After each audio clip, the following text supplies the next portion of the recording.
মৎস্যৰূপে অৱতাৰ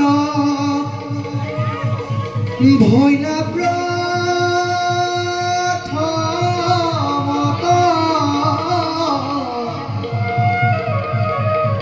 উদ্ধাৰিলা বেদ প্ৰভু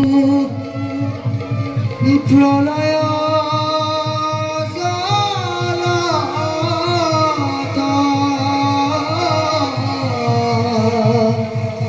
উদ্ধাৰিলা বেদ প্ৰভু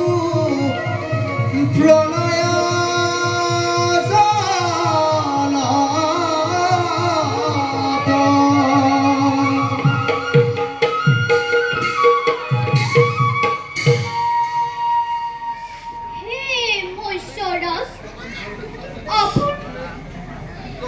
মাছ নহয়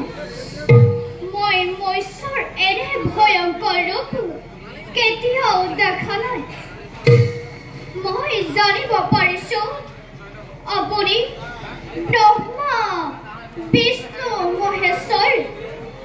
এই তিনিজনৰ ভিতৰত এজন মহাপ্ৰলয় আগমুহূৰ্তত মোক আৰু কিমানবাৰ পৰীক্ষা কৰে হে প্ৰভু দয়াময় মোক আপোনাৰ পৰিচয় দি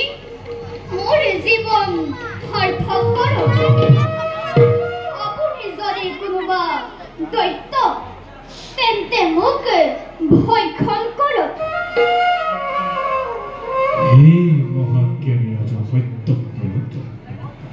তোমাক মই আকৌ পৰীক্ষা কৰিলো মই বিষ্ণু চাৰি বেদ উদ্ধাৰ কৰিবলৈ মৎস্যৰূপ ধাৰণ কৰিবলগীয়া হ'ল কিয়নো আপুনি মৎস্যৰূপ ধাৰণ কৰিবলগীয়া হ'ল প্ৰভু শুনা ৰাজা সত্যব্ৰত প্ৰভু আজি কাল ৰাতি আজি এই শেষ ৰাতিতে মহাপ্ৰলয় আৰম্ভ হ'ব সাগৰৰ পানীয়ে গোটেই পৃথিৱী ডুবাই পেলাব পৃথিৱীত তোমাৰ বাদে আৰু কোনো জীয়াই নাথাকিব হয় দৈত্যক লক্ষ্মীয়ে স্বজন কৰি মোৰ সৃষ্টি নষ্ট কৰিব বিচাৰিছে কিন্তু সি ইতিমধ্যে চাৰি বেদ হৰণ কৰিছে মহাপ্ৰলয়ৰ সময়ত সি পানীত ডুবি মৰি থাকিব সেয়ে মই মৎস্যৰূপ ধাৰণ কৰিবলগীয়া এই মহাপ্ৰলয়ত আমি কেনেকৈ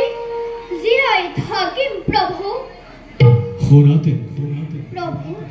মই মৎস্যৰূপ ধাৰণ কৰি চাৰি বেদ উদ্ধাৰ কৰি তাৰ পাছত তোমালোকৰ কাৰণে এখন ডাঙৰ নাও পঠাই দিম তাত তোমালোক সকলো তৰু তৃণ পশু পক্ষী যি পোৱা পিছৰ কল্পত স্বজন কৰিবৰ কাৰণে নাওত তুলি ল'ব এই মহাপ্ৰলয় মাত্ৰ 7 দিন 7 ৰাতি থাকিব মই হয়দৈত্যক বধ কৰি তোমালোকৰ ওচৰলৈ আহিছো মোৰ মূৰৰ ওপৰত এটা শিং দেখিবা তেতিয়াই তোমালোকৰ নাই বাসুকীয়ে মোৰ শিঙৰ সৈতে মেৰাই ধৰিব 7 দিনৰ পাছত পৃথিৱী শান্ত হ'ব তেতিয়া প্ৰত্যেকেই নিজ নিজ কৰ্মত অগ্ৰসৰ হ'ব লাগিব সকলো সাৱধানে থাকিব মই